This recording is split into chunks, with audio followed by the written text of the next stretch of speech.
Hi అండి, ఎలా ఉన్నారు? అందరూ బాగున్నారా? నేను చాలా బాగున్నానండి. మీరందరూ బాగుండాలని కోరుకుంటున్నాను. Designer back neck blouse cutting stitching మీకోసం ఈరోజు వీడియోలో చూపించబోతున్నాను. నెక్ని వీ షేప్లో కట్ చేసుకోవాలి. కింద ట్రయాంగిల్ షేప్లో హోల్ పెట్టుకోవాలి. ఆ తర్వాత బ్యాక్ ఓపెన్ పెట్టేసుకోవాలన్నమాట. ఉక్సులు కాజాలు వస్తాయి బ్యాక్ ఓపెన్గా.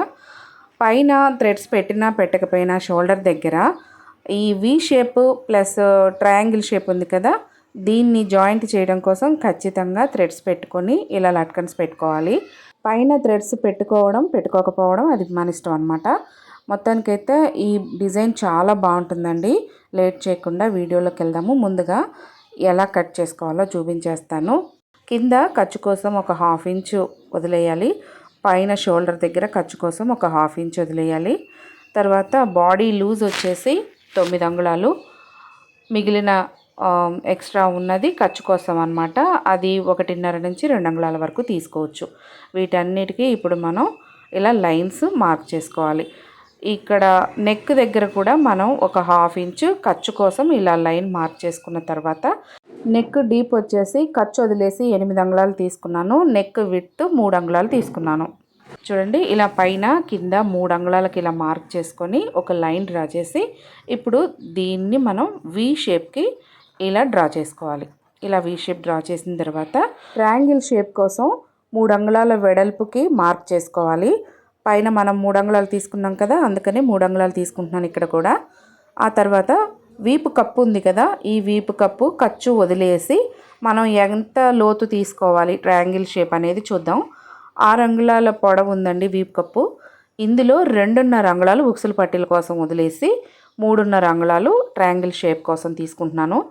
అడ్డంగా ఒక లైన్ డ్రా చేసుకొని ఇలా క్రాస్గా వీ షేప్కి కలుపుతూ ఒక లైన్ డ్రా చేసుకోవాలి.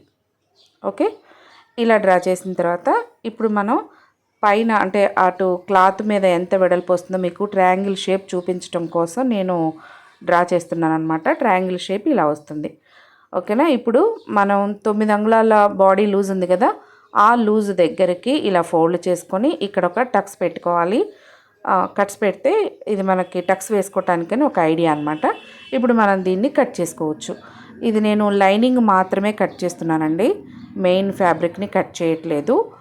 మీరు కావాలనుకుంటే రెండు కలిపి కట్ చేసుకోవచ్చు. ఇది బక్రం వేసి కూడా కుట్టుకోవచ్చండి. నేనైతే నార్మల్గానే కుడుతున్నాను, మామూలుగానే బక్రం వేయట్లేదు. ఓకే, ఇప్పుడు మెయిన్ ఫ్యాబ్రిక్ని ఇలా ఓపెన్ చేసి ఈ 2 పీసులు ఉన్నాయి కదా, 2 పీసులని ఇలా పక్కపక్కన కరెక్ట్గా సమానంగా వేసుకొని ఇప్పుడు మనం నెక్ ఏ షేప్లో అయితే ఉందో అదే షేప్లో మెయిన్ ఫ్యాబ్రిక్ని నెక్ని ఇలా జాయింట్ చేసుకోవాలన్నమాట. ఒక పాదం ఖర్చుతోటి మనం ఇది జాయింట్ వేసుకోవాలి.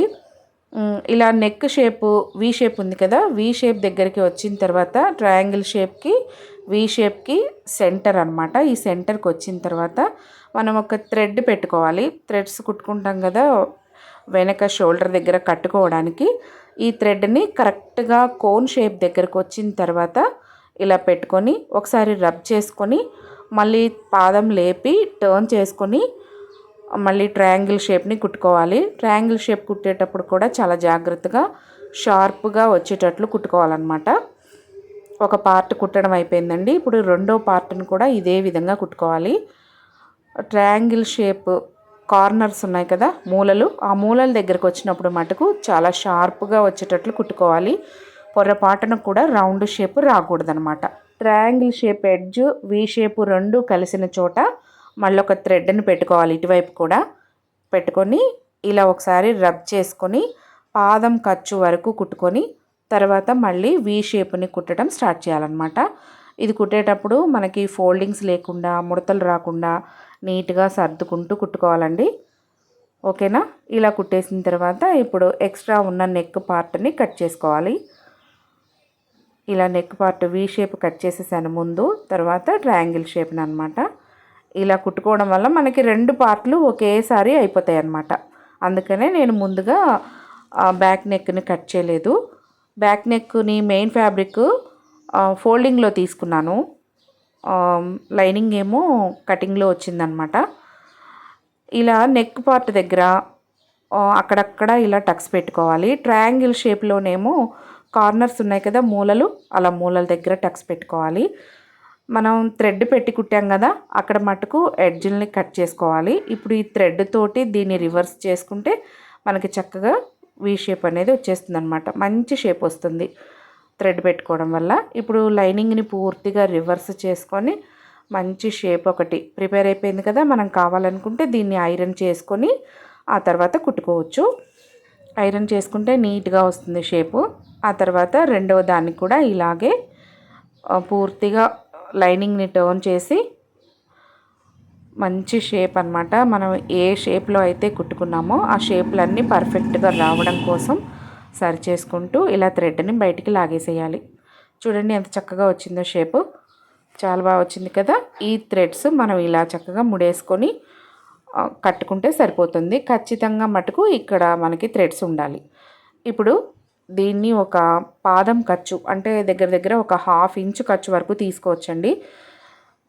1/2 ఇంచు ఖర్చు వరకు కరెక్ట్గా మన నెక్ షేపు ఏ విధంగా అయితే ఉందో అదే షేప్లో మనం పైనుండి లైనింగు మెటీరియల్ రెండు కలుపుతూ ఇలా మనం కుట్టుకోవాలన్నమాట.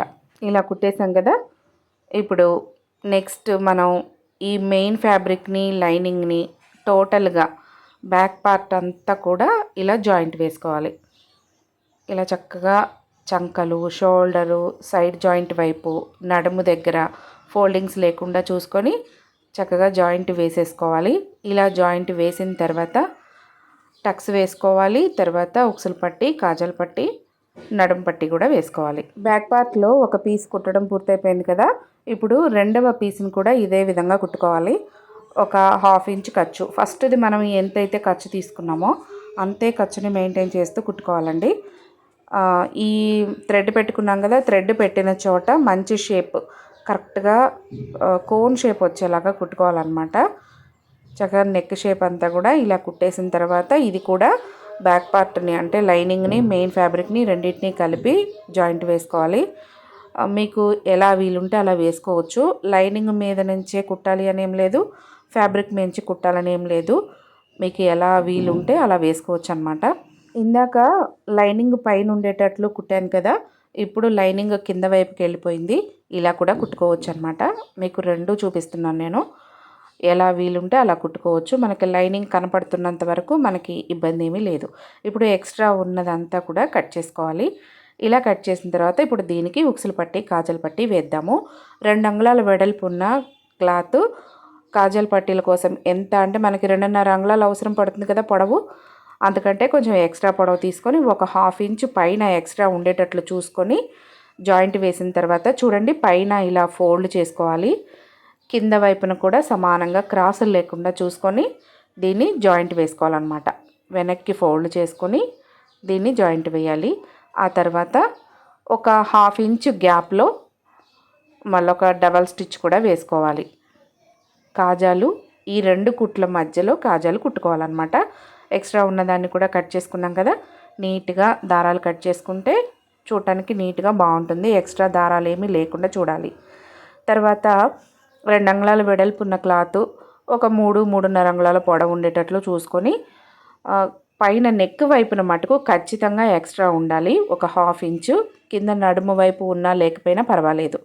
ఇలా జాయింట్ వేసిన తర్వాత మళ్ళీ దీన్ని టర్న్ చేసి దాన్ని లైనింగ్ పైన ఓవర్ స్టిచ్ వేసుకొని చూడండి ఇలా నెక్ వైపున చక్కగా దగ్గరికి ఫోల్డ్ చేసుకొని మనం జాయింట్ వేసుకున్నంత వరకు మళ్ళీ ఒకసారి లెఫ్ట్కి ఫోల్డ్ వేసుకొని కుట్టుకోవాలి. అంతేనండి, ఉక్సులు పట్టి కూడా అయిపోయింది. ఎక్స్ట్రా ఉన్నది కట్ చేసుకోవాలి. 2 సమానంగా ఉన్నాయా లేదా చూసుకోవాలన్నమాట. ఇలా చూసిన తర్వాతనే ఇప్పుడు మనం నడుము పట్టి వేసుకోవాలి. నడుము పట్టి వేయాలి అంటే ముందుగా నడుము దగ్గర టక్స్ వేసుకోవాలన్నమాట. టక్స్ కోసం మనం ఇందాక మార్క్ చేసి పెట్టుకున్నాం కదా, అక్కడ మనం ఫోల్డ్ వేసుకోవాలి. ఇలా నడుము పట్టిని ఫోల్డ్ వేసుకొని ఒక 1/2 ఇంచు నుంచి 3/4 ఇంచు వెడల్పు తీసుకోవాలి. పొడవు కోసం ఒక 4 అంగుళాల నుంచి 5 అంగుళాల వరకు తీసుకోవచ్చు. ఇది మన బ్లౌజ్ తీసుకున్న సైజుని బట్టి ఉంటుందన్నమాట. నేనైతే ఇప్పుడు ఒక 1 ఇంచు వెడల్పు తీసుకున్నాను, ఒక 5 ఇంచులు పొడవు తీసుకున్నాను. ఓకేనా. ఇలా క్రాస్గా కుట్టుకోవాలి. స్ట్రైట్గా కుడితే మనకి వీపు దగ్గర షేప్ చక్కగా వస్తుందన్నమాట. ఇలా కుట్టిన తర్వాత రెండు సమానంగా ఉన్నాయో లేదో చూసుకోవాలండి. ఆ తర్వాతే మళ్ళీ మనం నడుం పట్టి వేసుకోవాలన్నమాట. అయితే మీకు ఇక్కడ థ్రెడ్స్ ఎలా కుట్టాలో చూపించలేదు కదా, అది నేను చూపించేస్తాను. ఇది నేను నెక్ దగ్గర థ్రెడ్స్ కోసమని ప్రిపేర్ చేస్తున్నాను అనమాట. కొంచెం క్రాస్గా ఉన్న క్లాత్ తీసుకున్నాను. పొడవు మన ఇష్టం అండి, మనకి ఎంత పొడవు కావాలంటే అంత పొడవు పెట్టుకోవచ్చు. వెడల్పు అయితే ఒక పావు తక్కువ 2 అంగుళాలు ఉంది. పొడవు కూడా నేను చూపించేసాను కదా, పొడవు కూడా అది మన ఇష్టం. కాకపోతే నేను తీసుకున్నంతే తీసుకోవాలని ఏం లేదు. ఇలా ఫోల్డ్ వేసుకొని మనకి ఎంత లావు కావాలి థ్రెడ్ అనే దాన్ని బట్టి మనం కుట్టుకోవాలన్నమాట. నేనైతే సన్నగానే కుడుతున్నాను. 1.5 సెంటీమీటర్స్ ఉండేలాగా చూసుకున్నాను. ఎక్కువ లావు లేకుండా 2 సెంటీమీటర్ల కంటే తక్కువగా అన్నమాట. ఇలా ఫోల్డింగ్ వేసి కుట్టుకోవాలి. ఎక్స్ట్రా ఖర్చు లేకుండా, అంటే మనం ఫోల్డ్ చేసినప్పుడు రివర్స్ చేసినప్పుడు మనకి కరెక్ట్గా రావాలి కదా నీట్గా. అందుకని ఒకే ఖర్చుని మెయింటైన్ చేస్తూ మనం ఎక్స్ట్రా ఉన్న క్లాత్ని కట్ చేసుకోవాలి. ఇప్పుడు ఒక సూది దారం తీసుకోవాలి. ఇవైతే అందరి దగ్గర ఉంటాయండి, లేని వాళ్ళు అంటూ ఉంటారు కదా, అందుకనే నేను అందరికీ ఉపయోగపడేలాగా అందరి దగ్గర ఉన్న వస్తువులతోనే యూజ్ చేసుకునే విధంగా చూపిస్తున్నాను. ఇలా సూదితోటి మనం కుట్టుకున్న ఫోల్డింగ్ దగ్గర ముడి వేసుకొని కుట్టుకోవాలి. ఇలా కుట్టిన తర్వాత సూదిని లోపల నుంచి రివర్స్లో మనం బయటికి తీసుకోవాలి. ఇప్పుడు క్లాత్ని లోపలికి పోనిస్తూ మనం బయటికి లాగుతూ ఉండాలన్నమాట. ఇలా కుచ్చులు కుచ్చులుగా అంటూ మనం లాగుతూ ఉంటే లోపల నుంచి మనకి థ్రెడ్ రెడీ అయిపోయి వచ్చేస్తూ ఉంటుంది. మనం సూదితోటి ఇలా బయటికి లాగేసుకోవాలి. చూడండి, చక్కగా వచ్చేసింది కదా. నార్మల్ సూది దారంతో కూడా మనం ఈ డోరీని టర్న్ చేసుకోవచ్చు అన్నమాట. మనకు కావాలంటే బయట డోరీ టర్న్ చేసుకునే ఐటమ్స్ కూడా దొరుకుతున్నాయి. ప్రత్యేకంగా కొనుక్కోవాలనుకుంటే కొనుక్కోవచ్చు, లేకపోతే లేదు. దీనికి నడుం పట్టి వేసేసుకొని ఫ్రంట్ పార్ట్ జాయింట్ చేసుకొని హ్యాండ్స్ కూడా జాయింట్ చేసుకుంటే చక్కగా మనకి బ్యాక్ డిజైనర్ బ్లౌజ్ రెడీ అయిపోతుంది అనమాట. బ్యాక్ నెక్ తోటి చూడండి ఎంత బాగుందో, చాలా బాగుంది కదా. చాలా ఈజీ అండి కుట్టడం కూడా. మీరు కూడా ట్రై చేయండి. ఏదైనా డౌట్స్ ఉంటే నాకు కామెంట్ సెక్షన్లో తెలియచేయండి. ఈ వీడియోని మీ ఫ్రెండ్స్ తోటి ఫ్యామిలీ మెంబర్స్ తోటి షేర్ చేసుకోండి. మరొక మంచి వీడియోతో మీ ముందుకు వస్తాను. అప్పటి వరకు నా వీడియోస్ చూస్తూ ఉండండి. ఇంకా మన ఛానల్లో స్టిచ్చింగ్కి సంబంధించి మగ్గం వర్కులు, కుట్లు, తర్వాత ట్రావెల్కి సంబంధించి కూడా బోల్డ్ వీడియోస్ ఉన్నాయండి, అవన్నీ చూసేయండి. మీకు ఏదైనా స్పెషల్గా ఇలాంటి కటింగ్కి సంబంధించి కానీ మగ్గం వర్కులకు సంబంధించి కానీ ఏదైనా వీడియో కావాలి అంటే కూడా కామెంట్ చేయండి, నేను మీకోసం కుట్టి చూపిస్తాను. తప్పకుండా మనం దాని గురించి కూడా వీడియో చేసుకుందాము. మరొక మంచి వీడియోతో మేము ముందుకు వస్తానండి. అప్పటి వరకు నా వీడియోస్ చూస్తూ ఉండండి. Thank you, bye. వీడియో పూర్తిగా చూశారు కదా, సబ్స్క్రైబ్ చేయొచ్చు కదా.